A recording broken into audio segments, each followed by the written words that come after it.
Before we get started with today's podcast, I want to ask returning listeners to leave us a rating and review on your favorite podcast platform, iTunes, Spotify, SoundCloud, or wherever you listen to your podcasts.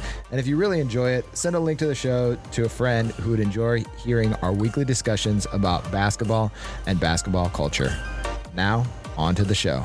Isn't it amazing when Michigan can keep this game to a 19-foot, 9-inch game inside that three-point line? It's all theirs.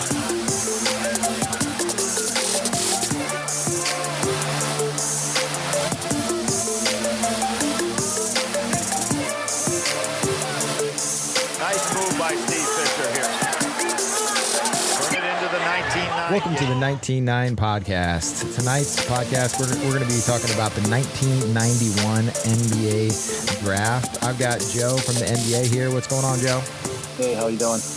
And Robert is joining us. He's going to spice up the draft. So we've got people stealing people's picks. It should make things more interesting.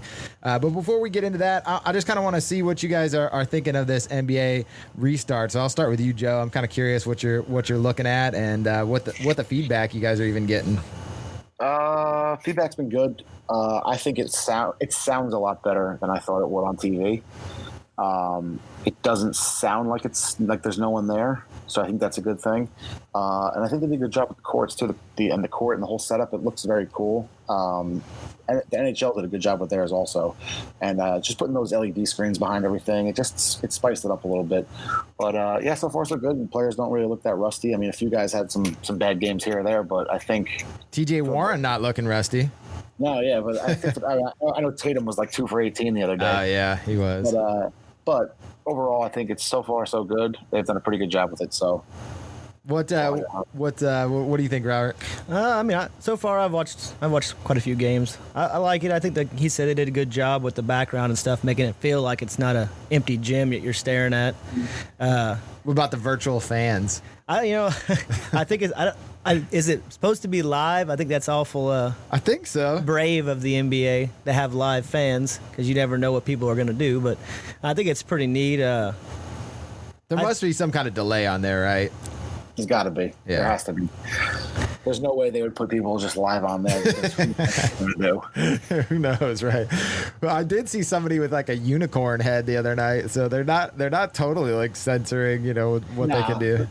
But I think it's good too that they're piping in noise, like just keeping the same arena noises you would always hear. Like they're playing defense chants, they're playing, music, they're playing different things. So it sounds a lot like it should, and it's definitely helping the atmosphere. Yeah, I like that. Are they doing? Did they get like mixes from the different teams, or where did those come from? Because they got like sure. They sound really authentic. Even the cheers, I think, are pretty good. I'm gonna guess it may have came from NBA 2K because I know that's what MLB did with MLB The Show. They took a lot of the sound from MLB The Show to use. So I'm guessing that might have something to do with 2K. I don't know for sure though. Yeah. That's pretty good. I've honestly really enjoyed it myself. I even think like they played up so much about the protest stuff and the names and the jerseys, but I think that's actually worked really well. They've handled it in such a like professional way. There's a lot of ways that could have gone bad, but even when people are standing, they're letting them explain themselves, and it doesn't seem like people are freaking out. It's just like a chance to get out, what you believe in, and even maybe have some honest discussions. It seems like a model for the rest of the country. I really wish everyone else could express themselves like the NBA's been able to. It's like they're making bold statements, but also, kind of in an open way, which is pretty neat to see. Yeah, I think the names are only they're only doing that for like 4 games. I think the names on the jerseys. I think that's what it was, first 4 games or something like that, and then they go back to the regular ones. But yeah, I mean, I agree with you. Yeah, Jimmy Butler was the weirdest. Did you see he tried to come out with no name on his jersey? Yeah, and they told him no, which I don't understand why. I don't know. I was like, what? Wait, what? You can't. You have to have so many weird rules. There's so many weird rules like stuff like that. You got to. Their quarantine handbook was what, like 800 pages or 190 pages? Oh, it was amazing. I read a lot of it. Did you really? Oh, it was unbelievable. Oh my God. All right, you guys ready? You guys ready for this? I'm gonna do the ad read, and then we're gonna get into this 1991 draft. Robert? Have you had A-Zip pizza before? I have not. Oh my gosh! Well, yeah, I'm gonna entice you here, and you got to get to Evansville and try A-Zip pizza out. A-Zip Pizza is a build-your-own pizza place in Indiana and Kentucky. The jalapeno face is back. This pizza of the month is a jalapeno popper-inspired pizza and is one of A-Zip Pizza's most popular creations. It has ranch cream cheese, delicious smoky bacon, fresh sliced jalapenos for a little heat, sweet pepper jelly, and a toasted panko for some crunch. It's only here for August, so get it before it's gone. If you can't handle the heat, they've got a ton of other ingredients that you can choose from to create something delicious on your own. Order online for curbside delivery at azippizza.com/order. All right, you guys ready for this? Let's do it. Yep. I picked out the order, so I did a little randomizer. So Joe, you've got the first pick. Robert, you're gonna go second, and then I get 3, 4. So Joe, you're on the clock. Okay, so this is Charlotte. Charlotte. Oh yeah. Hey, do you have the original order in front of you? Yeah, I got it in front of me. All right, let's do that. Let's do that just as a reminder first, just for everybody how the order actually went. So 1991, we had Charlotte first with Larry Johnson. 2 was New Jersey, Kenny Anderson. 3, Sacramento, Billy Owens. 4, Denver, Dikembe Mutombo. 5, Miami, Steve Smith. 6, Dallas took Doug Smith. 7, Minnesota took Luke Longley. 8, Denver took Mark Macon. 9, Atlanta took Stacey Augmon. 10, Orlando took Brian Williams. 11, Cleveland took Terrell Brandon. 12, New York took Greg Anthony. 13, Indiana took Dale Davis. 14, Seattle took Rich King. And 15, Atlanta took Anthony Avent. Anthony Avent. That's Right. hard. Take it easy there, buddy. Oof, I know, but I just am like amazed when I see a name, like a couple names that I literally have never heard before. I'm like, how's that possible? I don't even know like the name at all. It was pretty rough going through here and trying to decide what's going to be a top 15 pick. Yes. All right, man. You ready, Joe? You're on the clock. What's going to be the number 1 pick? So in theory, I should take the only guy who's in the Hall of Fame, Yeah. right? Everybody. It's so funny. I talked to Robert too. I think everybody struggled with this because there's a clear number 1, but is anybody going to take him in the top 3 even? But I'm not going to take him. And I'm going to say Charlotte made the right selection with Larry Johnson because I think we can all agree that if Larry Johnson didn't get hurt, his career would have gone a lot differently. Yeah. Because the first 4 or 5 years of his career, he was very similar to Zion Williamson today. Short, stocky, could jump, could dunk, could do it all. I'm going to stick with Larry Johnson on this pick because he had 4 or 5 years, he was the man. He was a huge marketing campaign behind him. He was a big star. And then his back went. And that gold tooth. Oh, man. And the gold tooth. Exactly. The Grandmama campaign. I mean, he was a big star. The sneakers were huge. His Converses. I still have a pair of those. You do? The React juice? Did it leak all over? No, I got like a remake pair of them. I don't know the original, but still, like, he was a big star, and then it just faded real fast. Once that back went out, it was over. Yeah, Robert, you were saying, I was arguing with you about it too. You said you didn't think his shooting was good enough, like it wouldn't translate him today. I mean, just by the percentage and looking at his shot, I think it would be hard for him because they said he was a 3-point shooter, but if you look at it, I can't remember what it was. It was like 33% he shot from 3-point land. So that's not like, maybe back then that was great for a big man, but I mean, in today's NBA. Was that career or was that like a certain like year? I think that was career. Like it just wasn't that much.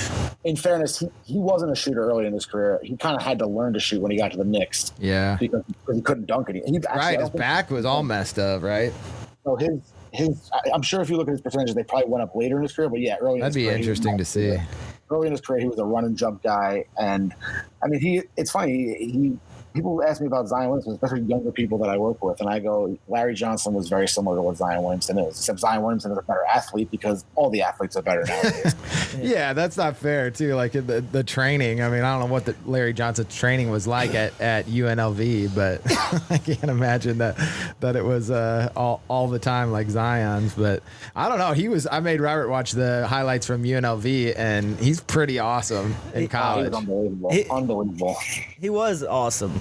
But like when you look at his dunks and stuff compared to like what Zion does, like Zion's like 2 foot higher when he's dunking. Like it's like Larry Johnson was an unbelievable athlete for the time. But I mean, I think that the athletes today are just better. Yeah. I mean, I don't know what he could do at 6'6" or was he 6'7" in today's NBA with the athletes. I mean, they're all like he was, right? Yeah, probably, but I think still would be good. So I like the pick. I might have gone with it. I'm a little mad already because I was planning on you guys taking other people 1, 2, and then I was going to snatch him with the 3rd pick. So no, he was my 1. We'll see where Robert goes here. I'm regretting already picking 3rd and 4th. I set that up for myself. It's not working out so far. All right, Robert, what you got? Well, I took Steve Smith at number 2 because I just felt like he was an all-around good player. And I think with the shooting, he wasn't like great at 3-point shooting, but he was pretty good. But he was a really good passer too. So I think he would have been a smaller version of Ben Simmons, is what I would have said. But he could shoot better. Like, so that's who I would have took. He had a good career. That's just compared to everybody else. I thought in today's NBA he would have been the second best player. Yeah, you were harping on athleticism though. Do you think he could even play in today's NBA? Like, cause he's not an athlete. Earlier, I don't think he had 2 knee surgeries early in his career. He was really athletic before he had that. Yeah, at Michigan State, he was pretty athletic, and he played a lot of point guard at Michigan State too. So I can see what he's talking about with that. Like he could handle, he could shoot a little bit. I mean, like his athleticism as he got older definitely wasn't the same. But I also, he wasn't a crazy good athlete, but right. He brought a lot to the table. He was. Yeah, but you guys were just knocking Larry Johnson's athleticism. So. We still would have took him number 1 though. So Steve Smith's athleticism, he's not even close to Larry Johnson. We'll see who you take at number 3.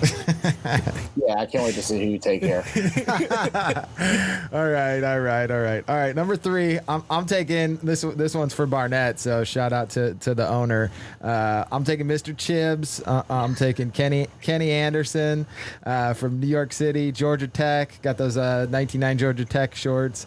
I loved Kenny Anderson in college. And I know that I wonder, there's a Bill Simmons thing that he often says with these draft years. These are kind of the too much too soon drafts where they didn't have the rookie salary scale. So these guys came in and got just crazy contracts straight off the top. Like, I don't know what Larry Johnson's was, but I think it was like $80 million. Big Dog got like $80 million right out of the gate.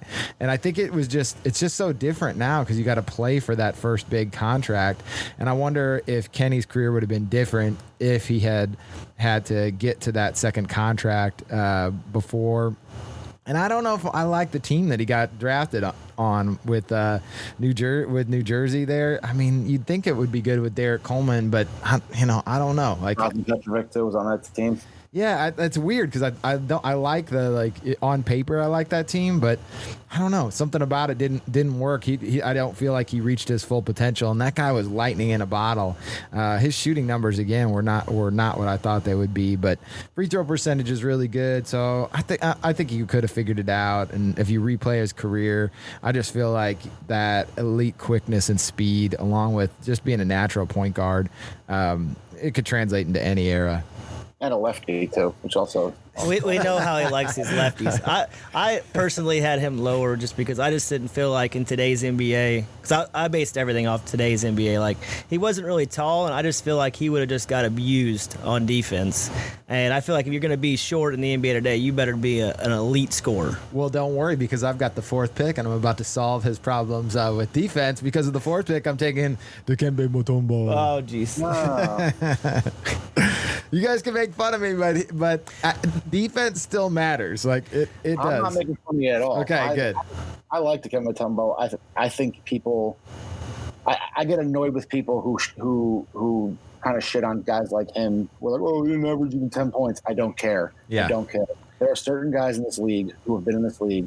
Him, Dennis Rodman, Ben Wallace, guys that can control a game without ever scoring a point. 18 years. I mean, I know it's different now, and it would be a challenge, like him staying on the court with like the way the game is played now. But I don't know. I mean, he might have been. He might be a good enough athlete to have figured it out. There are still big guys in the NBA. I mean, Joel Embiid makes it. He wasn't a bad athlete. He was actually kind of. If anything, I think he was not thick enough, maybe. But in today's NBA, that wouldn't matter. Wouldn't matter. Yeah. But I mean, he's one of the greatest shot blockers, if not the greatest shot blocker of all time. So I think the best. So it's really hard to not. No, he definitely earns respect with what he did in his career. In today's NBA, I just don't. I mean, he averaged like 2.8 blocks. That would be his big point, and his rebounds. Yeah. And but his offense would have just been too bad for them to keep him on the floor, and he would have been too slow for the players of today's. I disagree with that. Yeah. I mean, look at Roy Hibbert. He was really good for a couple years. I think he's way and he way got kicked better out than of that. Hibbert. No, I mean, I'm saying he is, but that's the same kind of player, though. I don't know. Okay, here's the other thing, though, too. I think we got to talk about. When I look at career averages, though, career averages are very misleading because if you look at Dikembe Mutombo from the last, 7 years of his career. Yeah, that's interesting. Yeah. If you look at his prime, 27 years old, he's averaging 4.1 blocks a game, 3.9, 4.5.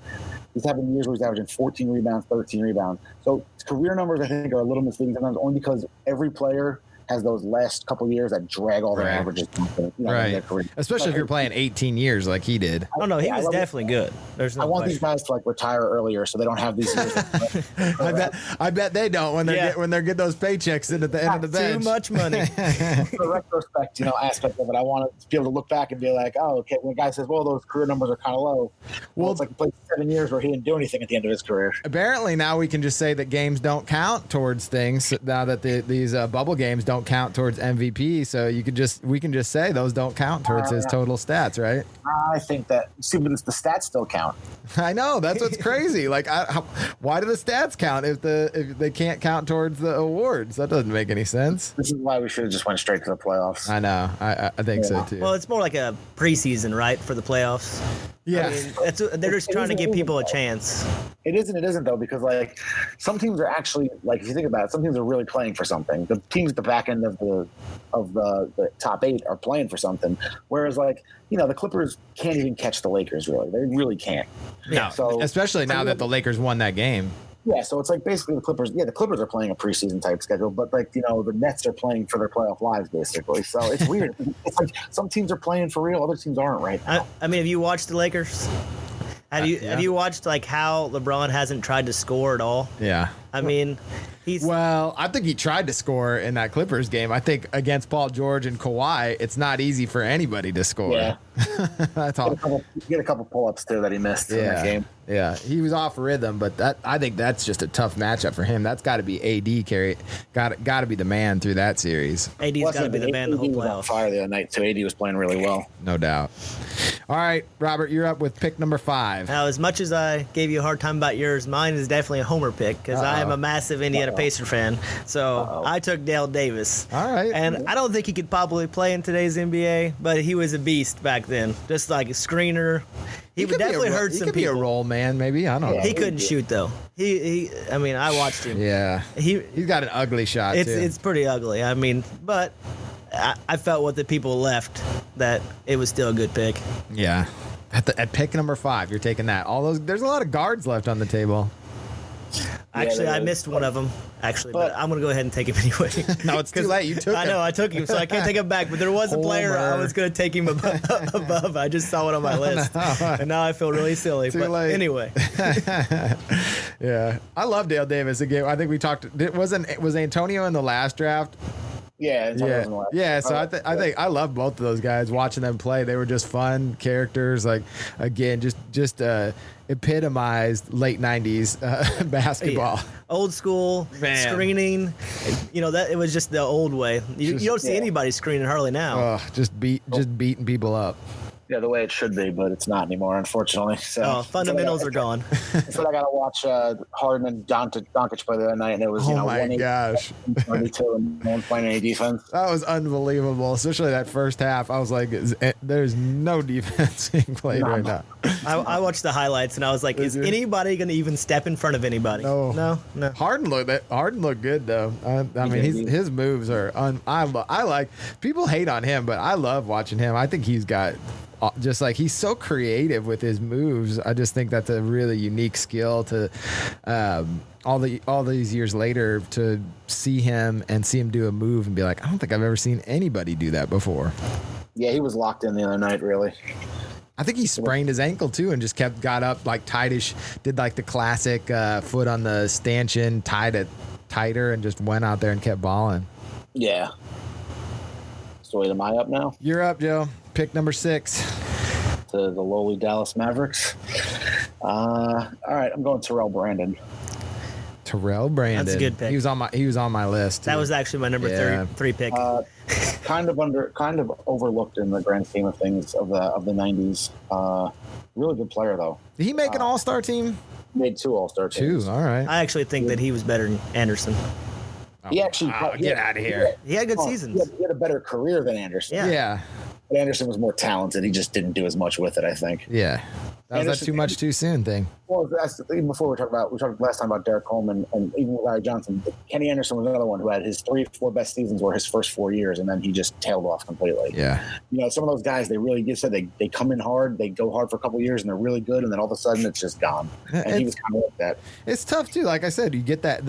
It was different then when you get that money straight away to keep up that focus had to be tough. I mean, if I was 20 years old, got $80 million, you kind of ride on your athleticism and your just sheer talent those first few years, but you don't maybe hone those skills that you're going to need later in your career because you're not thinking about that. You're like, I'm good. I got paid, right? Whereas the rookie scale, you're making $3 million a year. You're trying every year to get better, to get to that second contract, to get that max or whatever, and it just is different.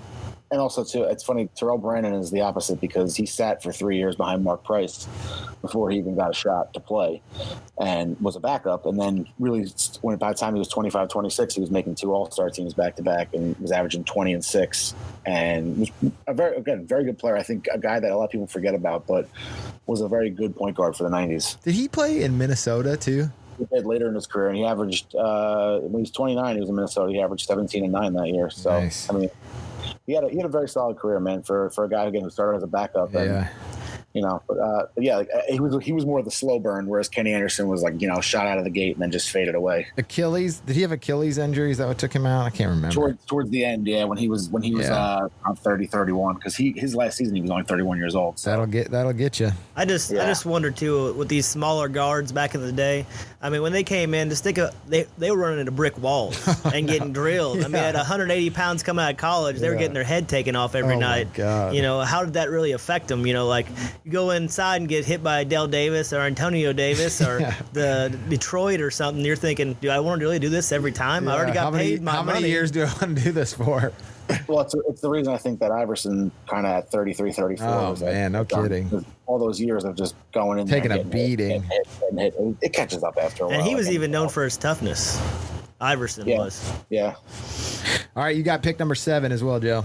All right. So it's Minnesota. I'm going to go one of my favorite 90s players, Chris Gatling. Oh, my God. I love Chris Gatling. Oh, no. What? He wasn't even on my list. Oh, my gosh, Okay, Joe. well, Chris Gatling. You got to defend this one. I'll easily defend it. There was 6 or 7 All-Stars in this draft, and Chris Gatling was one of them. Okay, fair. If we all forget.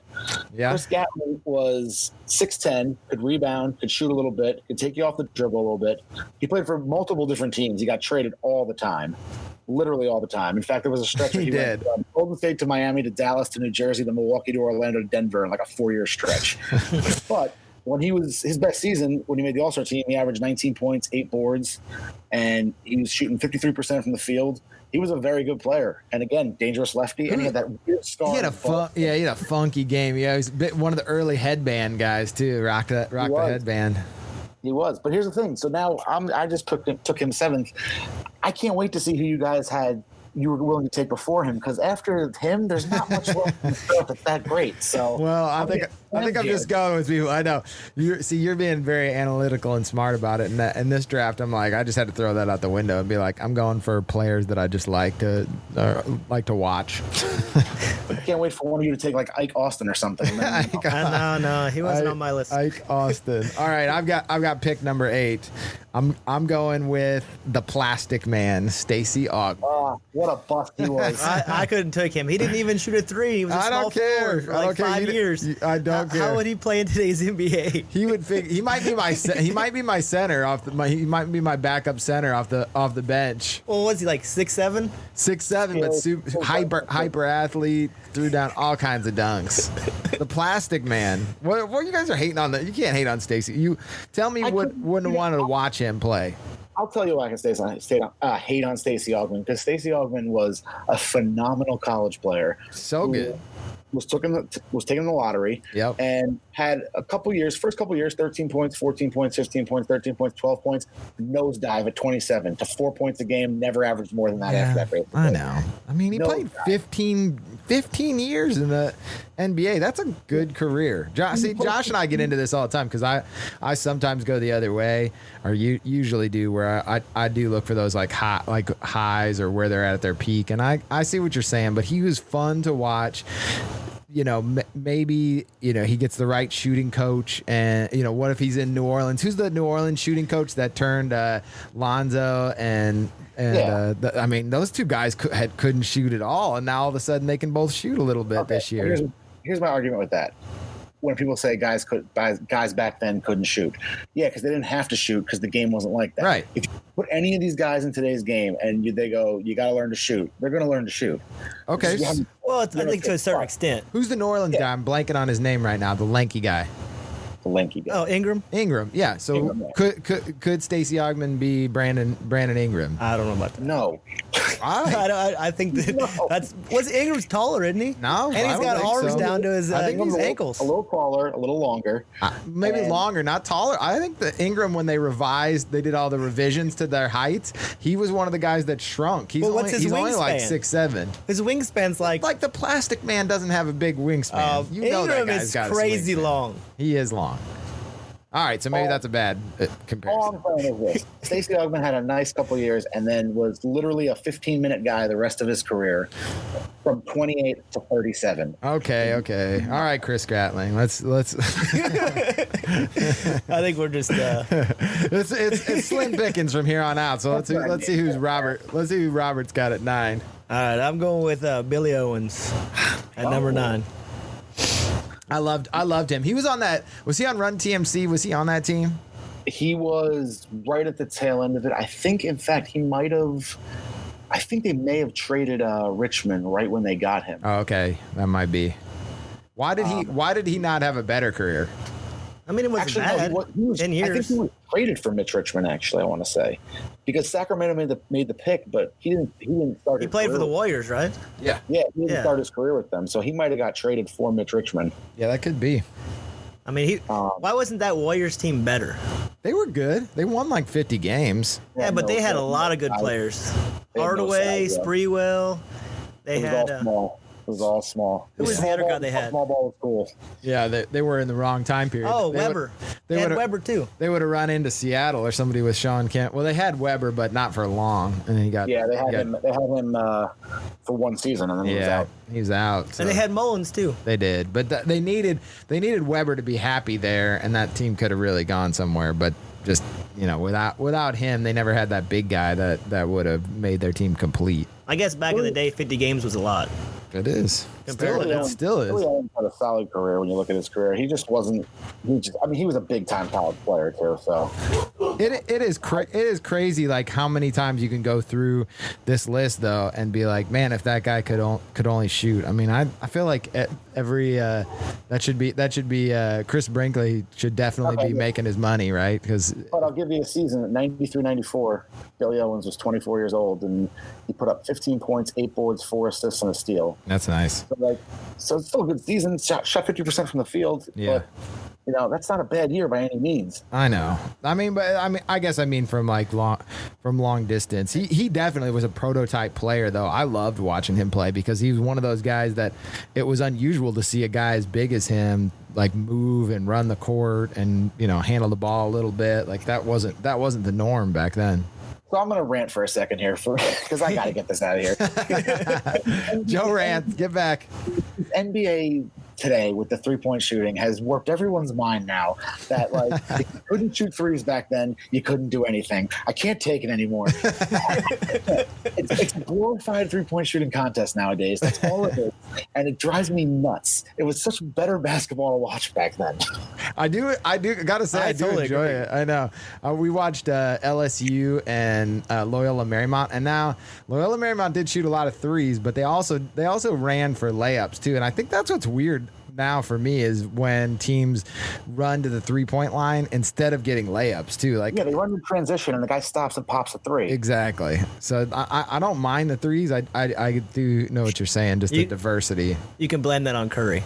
He's right. Yeah, That's what started it all. He made it okay. Well, the Suns too, the Phoenix Suns. But this was really, he was the real explosion of it. Yeah. Though. Well, You see a lot of kids now who they realize they can't dunk, so they just want to learn to chuck threes then because that's what Steph Curry does. Or that's what James Harden does. I don't know. After watching The Last Dance, it reminded me how efficient the 2-point shot can be if you're really good at it. well, that's the weird thing though. The best players still are really good at 2-point shots. Leonard. Yeah, exactly. Yeah, Leonard's a perfect example of that. Yeah, Leonard perfect is, example. AD the other night was a bunch of those little things, the dinkers and dumpers and getting into the lane, and so the best players are still it's the Billy Owenses of the world who don't shoot anything but threes anymore. Like those guys, he would never have the game that he had back in the day. Wouldn't have a chance to because he would be a 3-and-D guy and just spot it up in the corner. So I don't know. I think in today's league he'd be playing 4 more than anything else. Because now we've gone to this thing where it's like you have a center or a big guy, whatever you want to call it. Yeah. And then whoever your 4-man is pretty much a small forward masquerading as a power forward. right. So he's going to be in the corner shooting threes, right? Yeah, he'll be a pick and pop guy. Yeah, I guess you're right. All right, who's up? Is it me? Who just picked Billy? Robert just picked Billy Owens, right? Yeah. Yep. All right, so you're up, I think. No, Robert's got 10 too. Oh, I'm next. Yep. All right, I picked Rick Fox. Ooh. I think that he had a solid career. I can't argue. At that pick, I think it's a good one. I liked Rick Fox. He played a big role on some of those Lakers teams too that won championships, right? And I think he took a back seat. He could have been better. If I'm not right, wasn't he on Boston? Yeah, he had a year on Boston. And he was kind of like, he had a lot of roles that he could have scored more, I think. Because I watched a couple games where he scored like 40 points. Like he was more talented than like his numbers indicate. But he was a guy that he was on winning teams, the Lakers. So it's like he didn't need to do a ton. He was very much that Trevor Ariza, Ron Artest role on the earlier Laker teams. Essentially, You need those guys though. Absolutely. Yeah, he had a very good career. It's such a luxury to have a guy like him that you can go to that can create a little bit but can shoot. I mean, and is willing. Like you need guys that are willing to take a back seat to other better players. Like Kobe and Shaq should have been taking most of the shots on those teams. So no question. So he's got to take a role. This was like my Luke Longley, or not Luke Longley, but my Tony Kukoc argument in the last draft is like if he's on a worse team, he's getting buckets. But sometimes you got Michael Jordan and Scottie Pippen around, you might not be putting up big stats. I've always said that. Definitely a guy that didn't need to, and he just played his role perfectly. All right, who's up? This is Joe. You've got the 11th pick now. All right, 11. It's getting skinny here. It is. It's getting skinny, but I got one. Uh-oh. So 11th is Cleveland. So they originally took Terrell Brandon, but I'm gonna take a different point guard, undrafted, Armstrong out of Fayetteville State, Darrell Armstrong. I had him there. It's a good pick. Man. Speedy, it's fast guy. Hey, he had 1999. He had a great season. He was most improved player and 6th man of the year in the same season. Wow, that is amazing. He went for the dunk contest. Did you see that? What? He was a dunker. He could get up. He was crazy athletic. Really? He was. Yeah. I know that. I would have never guessed it until I started watching highlights and stuff getting prepared for this, I was like, wow, he could really get up. So he went undrafted in 91, and then he didn't show up in the league until he was 26, and he was pretty much a bench warmer for the first 3 years.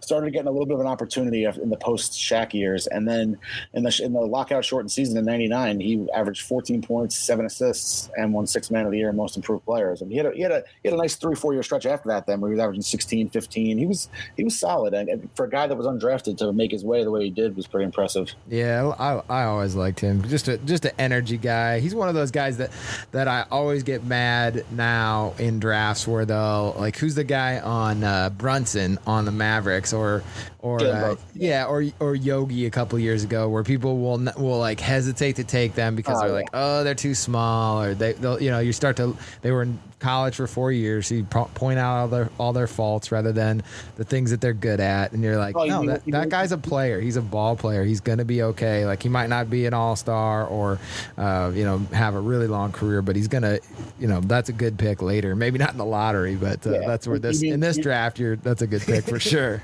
You're talking about what's exactly going to happen to Marcus Howard this year, probably. Yeah, 100%. Guy averages 30 points a game in college back-to-back years, and they're going to pick him apart like he's not any good. Yeah, take that guy. He's going to stick on the team. Yeah, he's going to find a role. He'll figure it out. Put him out there and let him figure it out. All right, who's next? I've got the next 2 picks. Can I just trade them? Oh, you got. I want to trade them. I want to trade up for a pick in next year's draft, because I've heard there's a big guy in the 1992 draft that I really want. It's a Knicks pick, so make it good. Yeah, I don't know that that's possible anymore. I'm gonna take a guy that was known by the nickname Socks, simply because I love socks, and there's nobody there anymore. So I'm gonna take Elliot Perry with the 12th pick. Another speedy guard. I always liked him because of his socks when I was younger. Yep, I love. That was the first thing I noticed about him. Yep, love those high socks. The predecessor to Jason Terry. So I'm sticking with it. And then I've got one more pick too, and I'm reaching here, but I'm gonna go with Bison Dele. Brian Williams. Yeah. Brian Williams. Huh? Yeah, I again, one of those guys who didn't have a long or great career, but was a talented guy, really talented guy. Had, I thought, amazing touch for a big guy. Maybe a little bit, could have used.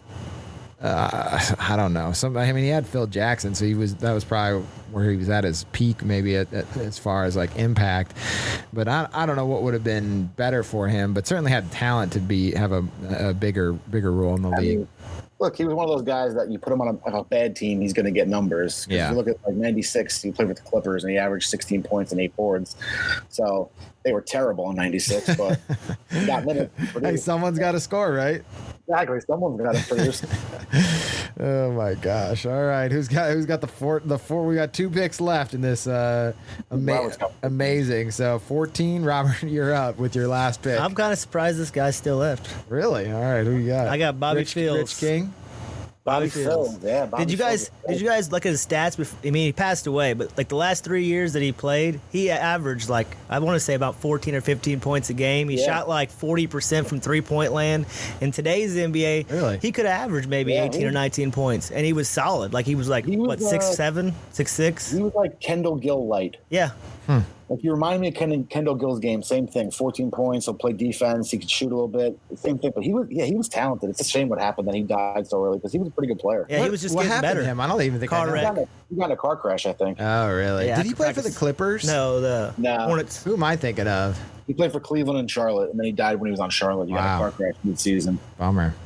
Yeah. Who do you think played for the Clippers? Isn't there somebody that played for Bobby Simmons? That's who I'm thinking of. Okay. Yeah, you think of Bobby Simmons. That's who I thought you guys were talking about that whole time. I'm like, yeah, I liked that guy. Bobby Fields. All right, I got it now. All right, so I guess I got the last pick. Joe, take this thing home. Oh. That's where it's A lot at. of good choices. I'm looking forward to the draft where we get to the 15th pick and you're like, yeah, I'm ready for this. This guy's I gotta good. be honest, I don't know if even the next couple drafts as I've looked at them, they're deeper, but they're still not crazy deep. Crazy, right? Because when, like, right now before the draft this year, you're talking yourself into guys at like picks 16, 17. You're like, I think maybe my team might get a real impact guy there. And you got to think about these drafts and you're like, you're not going to get an impact. I mean, you might luck out. You might luck out. You never know. But that's the total thing. You've got to just totally luck out and have somebody fall that shouldn't. All right, 15th pick. I'm going to go with Eric Murdoch. Oh man! Wow. Providence legend. I was going to say Providence. Shout out to another 19.9 customer there. You get those Providence shorts. Great college player, and another one who his second, third, and fourth season, he was starting point guard in the leagues, putting up 15 points, 7 assists. He was good, and then became a backup the rest of his career, and we never heard much from him ever again. Solid backup. You just don't want to end up with those guys at pick 15. That's that 30th pick where you'd like definitely take him there. Exactly, and then after those guys that we all just drafted, there is not much left in this draft. There's just not. The only guy that I thought maybe would have been Robert Pack. Oh yeah. I just thought that he was crazy athletic, and if he could have shot a three, which he would have learned how to shoot, I think he could have been a really good player. That was who I had as number 11. No one took Luke Longley either. Again, I think that. Well, I mean, you say that everyone laughs now again because we're thinking of the NBA now, but he's turtle. He played in big games though for the Bulls. He could shoot a little bit. Like I don't know that he's. Yeah, but he's as bad as we're thinking of. I don't want to say he's bad. No, but I think in today's league, he's a backup center, and that's maybe. Yeah, you don't think there's a little Marc Gasol in him? That's asking a lot. Way better than him. He's like the poorest version of Marcus. Yeah, I don't even know where you came up with that. I mean, they're both big white guys. I don't know. That seems pretty straightforward. Yeah, I don't know. After Luke Longley, though, it's slim pickings. It's not long. There's a couple guys. I'll tell you what. I watched Stanley Roberts in that LSU versus Loyola Marymount game. That guy was a truck. If he ever would have got his weight under control, similar to Tractor Trailer, similar to a lot of those guys, man. Yeah. Oliver Miller, same thing. Oliver Miller was really talented. He's kind of like Bison Dele, talented guy, but never really turned into. It was just Stanley Roberts, Stanley Roberts, and Oliver Miller and Tractor Trailer were always the ones that just can never get their weight under control. Yeah, and that kind of shot their career in the foot. Yeah, not an impressive draft. Not at all. Yeah, I know. I'm happy with. I got my guys. I got Mutombo and Kenny Anderson, so I'm not worried about it. The only one that I wish I could take back was I did have Terrell Brandon. Yeah. I wanted him, and I took Dale because I just looking at my list. You got homered, and I was like, I saw his name, and I was like, yeah. So, but I got Billy Owens up there, and I was happy about it. So. Yeah. The next draft is better, and you got you have a couple Hall of Famers. We're gonna really have to randomize that one because that first pick in the next draft is all time. There's still some good players though after Shaq. I'll be honest. The next draft is the one where you can go the first two picks. They got them right, and you don't have to draft them. Yeah. I mean, I haven't looked at it. Well, I know Lonzo isn't that right? So yeah, he is. Yeah. I mean, that's not a bad second pick.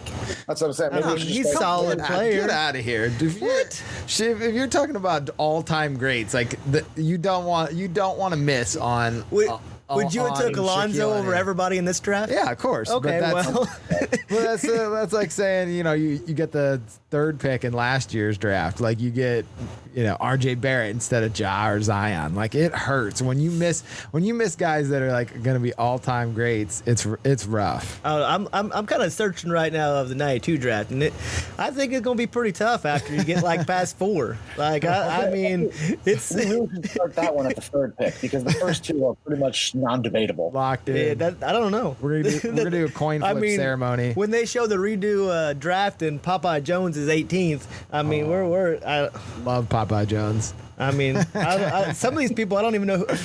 I mean, I kind of remember Anthony Peeler, but I don't think he was anything. And he says 13. Oh yeah, I mean, that sounds good. He was a solid shooter. He was a pretty good shooter. You guys keep talking about college. Save it, guys. Save it. We've got more to come. So, thank you everyone for listening this evening. Really enjoyed talking with Robert and Joe. Enjoying the bubble life. I hope everybody's staying safe out there, and we will see you next time.